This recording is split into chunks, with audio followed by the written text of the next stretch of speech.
Mother Teresa school of nursing Buldhana GNM साठी प्रवेश देणे सुरू। पात्रता 12वी उत्तीर्ण, शिष्यवृत्ती उपलब्ध, SC ST मोफत प्रवेश। संपर्क Mother Teresa school of nursing, Jamrund road, Kolwad, Buldhana. शिवसाईद्वारे शक्य engineer, pharmacist, agriculture officer, BSc nursing होण्याचं स्वप्न। MHT CET 2025च्या संपूर्ण तयारीसाठी Shivsai pattern Buldhana, Shivsai universal junior college Buldhana. संपर्क 8390 3545 55 आणि 8208 1082।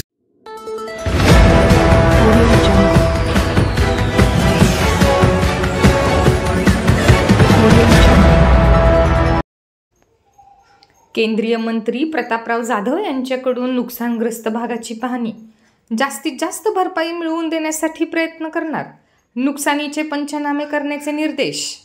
बुलढाणा जिल्ह्यातील लोणार मेहकर तालुक्यातल्या नुकसानग्रस्त भागात आज केंद्रीय मंत्री प्रतापराव जाधव यांनी पाहणी केली आहे। यावेळी मंत्री जाधव यांनी शेतकऱ्यांच्या बांधावरती जाऊन शेतकऱ्यांशी विचारपूस करत त्यांना आधार दिलाय, तर प्रशासनाला तात्काळ पंचनामे करण्याचे आदेश सुद्धा देण्यात आले आहेत।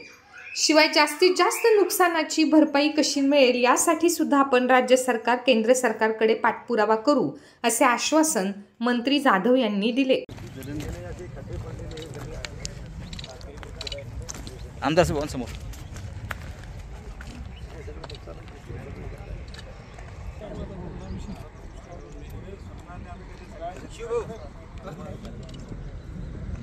प्रचंड प्रमाणामध्ये शेतकऱ्यांच्या शेतीचं नुकसान झालेलं आहे।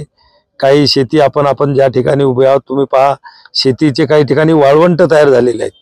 पेरलेल्या ज्या काही लोकांच्या पेरण्या झाल्या होत्या त्या पेरलेल्या पिकांचं सुद्धा मोठ्या प्रमाणामध्ये नुकसान झालेलं आहे। फळबागा या भागामध्ये बऱ्याच आहेत, त्या फळबागांचं सुद्धा नुकसान झालेलं आहे। अनेक ठिकाणी विहिरी खचून गेलेले आहेत।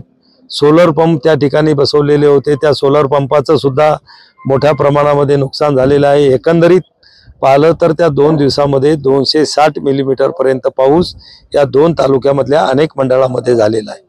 त्यामुळे निश्चितच शेतकऱ्यावर आता दुबार पेरणीचं संकट आलेलं आहे।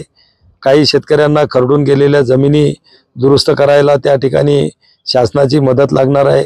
म्हणजे तसं पाहिलं तर नुकसान मोठ्या प्रमाणामध्ये आहे। आणि म्हणून आज या दौऱ्यामध्ये आमच्यासोबत तहसीलदार, पंचायत समितीचे आमचे BDO, तालुका कृषी अधिकारी आणि त्यांची सर्व गाव पातळीवर काम करणारी टीम, कृषी सहाय्यक, ग्रामसेवक, तलाठी सर्व यांना सोबत घेऊन त्यांना याचे सर्व व्यवस्थित पंचनामे करण्याचे त्या ठिकाणी निर्देश आम्ही दिलेले आहेत। पंचनाम्याचे कामं सुरू झालेली आहेत। खरडून गेलेल्याचे पंचनामे वेगळे करा, ज्या ठिकाणी पेरण्या झाल्या होत्या त्या पिकाचं नुकसान झालं असेल त्याचे पंचनामे वेगळ्यामध्ये घ्या, ज्या ठिकाणी विहिरी खचल्या असतील त्यांचेही पंचनाम्यामध्ये समावेश करा, ज्या सोलर पंपाचं नुकसान झालं त्याच्याही नोंदी तुम्ही त्या ठिकाणी घ्या।